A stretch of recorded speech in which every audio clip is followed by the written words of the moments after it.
खाई में जाकर बस गिरती है वैष्णो देवी के अंदर। भीड़ में जाकर कचरे जाते हैं लोग महाकुंभ प्रयागराज के अंदर। प्रलय में लोगों की मृत्यु होती है केदारनाथ के अंदर। बोलो सतगुरुदेव की जय, बंदी छोड़ कबीर साहिब की जय, बंदी छोड़ गरीबदास जी महाराज की जय, दादा गुरु रामदेवानंद जी महाराज की जय, बंदी छोड़ सतगुरु रामपाल जी महाराज की जय, सभी संतों की जय, सभी भक्तों की जय, सत साहिब सभी भाइयों बहनों को। भाइयों, परमेश्वर कबीर के ज्ञान को सुनकर समझकर आदरणीय नानक साहिब जी ने एक वाणी बोली है, ना जाने काल की कर डारे, किस बिद ढल जा पासा वे, जिना दे सिर दे मौत खुड़क दी, उनानु केड़ा हासा। नानक जी कहते हैं कि ना जाने ये काल की कर डारे, कि ये काल पता नहीं क्या कर दे, ये काल का लोक है, कब किसका हंसता खेलता परिवार उजाड़ दे, कब किसकी मृत्यु आ जाए, कब किसके हंसते खेलते परिवार में ये मातम का माहौल पैदा कर दे। इस लोक में किसी का भी ठिकाना नहीं है। कहते हैं कि ये लोक हंसने का नहीं है, यहाँ पर तो सिर्फ भक्ति करवा के और पीछा छुड़ाने का है। और यहाँ पर जो लोग भक्ति करते हैं वो भक्ति भी कोई भी शास्त्रों से प्रमाणित नहीं है, इसलिए उस भक्ति से भी लाभ नहीं होता, वो भक्ति भी उनका कोई बचाव नहीं कर पाती। जैसा कि अभी वर्तमान समय में आप लोग देख रहे हैं, अहमदाबाद प्लेन क्रैश होता है और कितना दर्दनाक तरीके का हादसा होता है। सैकड़ों की संख्या में लोगों को अपनी जान से हाथ धोना पड़ता है, और हाथ धोना पड़ता है लेकिन इतनी बुरी तरीके से, इतनी भयानक तरीके से कि जिसका मंजर देखा नहीं जा सकता। क्या वो भक्ति नहीं करते होंगे? क्या वो भगवान को नहीं मानते होंगे? क्या उनमें आस्था नहीं होगी? क्या वो किसी धर्म को फॉलो नहीं करते होंगे?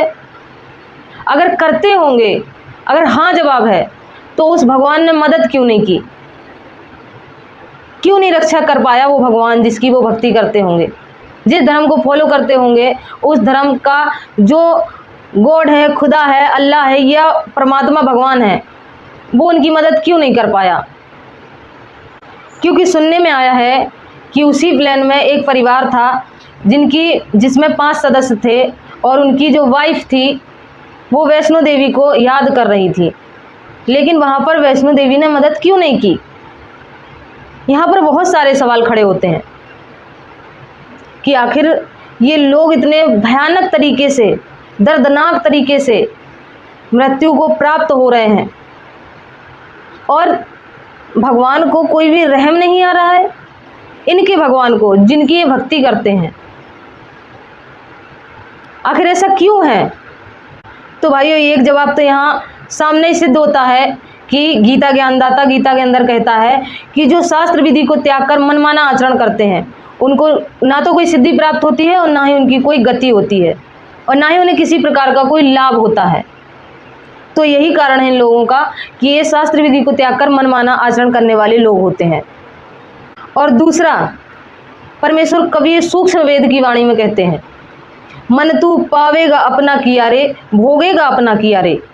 देखा होगा आप लोगों ने कि कुछ निर्दयी लोग होते हैं जो मछली हो गई या मुर्गा हो गया या बकरा हो गया, अपने दांत के जाड़ के स्वाद के लिए वो जिंदा जला देते हैं, जिंदा भूंज के खा जाते हैं लोग अपने स्वाद के लिए। इनको दूसरे का कष्ट दिखाई नहीं देता, छटपटाते रहते हैं वो, उनके अंदर भी जान होती है, बेचारे छटपटाते रहते हैं और ये उनको तल के भून के अपने स्वाद के लिए उनको खा जाते हैं।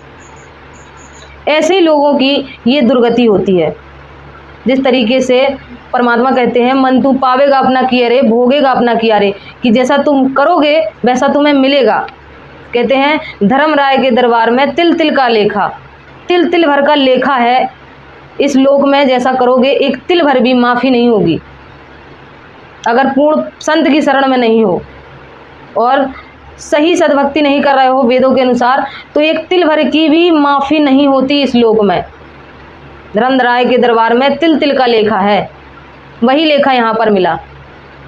जिस तरीके से उनको भूंज कर ये लोग खाते हैं, उसी तरीके से जिंदा भूंजे गए, जिंदा भूंजे गए और किसी ने भी इनकी मदद नहीं की। क्योंकि मदद करने वाला एक ही होता है, पूर्ण संत। उनकी तो शरण में ये थे नहीं, तो मदद कौन करे? इस लोक के कोई भी देवी देवता मदद क्यों करेंगे?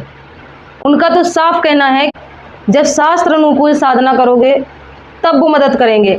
और आप तो कर रहे हैं शास्त्र विधि को छोड़कर मनमाना आचरण, तो क्यों कोई आपकी मदद करेगा? क्यों कोई आपकी रक्षा करेगा? क्यों कोई भगवान या परमात्मा आपके पास आएगा? परमात्मा कहते हैं कि महाभारत में टटीरी के राखे घंटा टूट पड़ा रे, मन तू चल रे सुख के सागर, जहाँ शब्द सिंधु रत्नागर।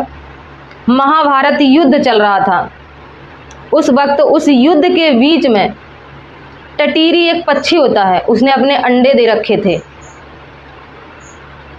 उस अंडे की रक्षा की थी परमेश्वर कबीर ने, और एक घंटा टूट के उन अंडों के ऊपर परमेश्वर कबीर ने ऐसे रख दिया था, और उन टटीरी के सारे अंडे सुरक्षित बचे थे। सारा महाभारत का युद्ध समाप्त हो लिया था, इतने सारे लोगों की वहाँ पर मृत्यु हुई थी, और उन टटीरी के अंडे सुरक्षित पाए थे, क्योंकि वह टटीरी की आत्मा जो थी वो पिछले किसी जन्म में परमेश्वर कबीर की शरण में आई हुई थी, और परमेश्वर कबीर की भक्ति उसने कर रखी थी। उसी भक्ति के प्रभाव से परमेश्वर कबीर ने उसकी और उसके बच्चों की रक्षा की थी। तो भाई, रक्षा करने वाला तो एक ही है, परमेश्वर कबीर, जो सबकी रक्षा करता है। अगर आप परमेश्वर कबीर की शरण में हैं तो आपकी अकाल मृत्यु नहीं होगी, और जिस तरीके से दर्दनाक मृत्यु लोगों की हो रही है उससे आप बच पाएंगे। तो भाइयों, आप सभी लोगों से प्रार्थना है कि जगत गुरु तत्वदर्शी संत रामपाल जी महाराज के सत्संग सुनिए। संत रामपाल जी महाराज अपने सत्संगों में बताते हैं कि ये काल का लोक है बच्चों, यहाँ पर एक पल का ठिकाना नहीं कि कब क्या हो जाए। यहाँ पर तो सिर्फ और सिर्फ भक्ति करने का है। जिस तरीके से सीता जी रावण की कैद में थी और राम को ही निरंतर याद करती रहती थी कि कब मेरे पति राम आएंगे और मुझको यहाँ से छुड़ा के ले जाएंगे, उसी तरीके से ही यहाँ पर रहना है। सीता जी के तरीके से हमेशा 24 घंटे अपने परमेश्वर कबीर को याद करते हुए, तब वो परमेश्वर कबीर यहाँ आपको काल के लोक से छुड़ा कर ले जाएंगे। और हाँ, यहाँ पर बहुत से भाई ये भी सोच सकते हैं कि भाई मैंने तो इतना सब कर रखा है, पहले ही मैंने तो सारे काम कर रखे हैं, मैंने भी मछलियों को और मुर्गों को, इन सब चीज़ों को तल भूंज के खाया पिया रखा है। तो जब परमेश्वर के वाणियों में है कि मन तू पावेगा अपना किया रे, भोगेगा अपना किया रे, तो मुझको भी भोगना पड़ेगा। तो भाइयों, ऐसा नहीं है, क्योंकि वेदों के अंदर लिखा हुआ है जो पूर्ण परमात्मा होता है वो आपके पाप कर्म को भी काट सकता है। जब आप तत्वदर्शी संत की शरण में जाकर शास्त्रों के अनुकूल साधना करते हैं तो वो पूर्ण परमेश्वर आपके किए हुए जितने भी पिछले पाप कर्म होते हैं उनको काट देता है। जैसे कि मालिक की वाणी है, सूक्ष्म वेद की वाणी है कि जब ही सतनाम हृदय धरो भयो पाप को नाश, जैसे चिंगारी अग्नि की पड़े पुराने घास। जिस तरीके से सूखे घास के अंदर एक छोटी सी चिंगारी लगा दो, सारा घास जल के राख हो जाता है, उसी तरीके से जब सतनाम प्राप्त होता है और उस सतनाम के प्रभाव से, उसके जाप से आपके जो पाप कर्म होते हैं वो उसी सूखी घास के तरीके राख हो जाते हैं, जल के सारे पाप नष्ट हो जाते हैं और एक पवित्र आत्मा बन जाती है। उसके बाद मालिक सतलोक ले जाते हैं। परमेश्वर कबीर के अवतार जगत गुरु संत रामपाल जी महाराज वही भक्ति बता रहे हैं जिससे आप सारे पापों से मुक्त होकर, सारे संकटों से छूटकर आप अपने निज धाम, अपने निज घर सतलोक की प्राप्ति कर सकते हैं। क्योंकि भाइयों, यहाँ से छुटकारा पालो, होश में आ जाओ, यही सही वक्त है। वरना देखते हो हर जगह हादसे पे हादसे होते हैं और वो बहुत बुरी तरीके से लोग मृत्यु को प्राप्त होते हैं। खाई में जाकर बस गिरती है वैष्णो देवी के अंदर, प्रलय में लोगों की मृत्यु होती है केदारनाथ के अंदर, भीड़ में जाकर कचरे जाते हैं लोग महाकुंभ प्रयागराज के अंदर, आपस में कट के मर जाते हैं लोग हरिद्वार हरपेड़ी के अंदर।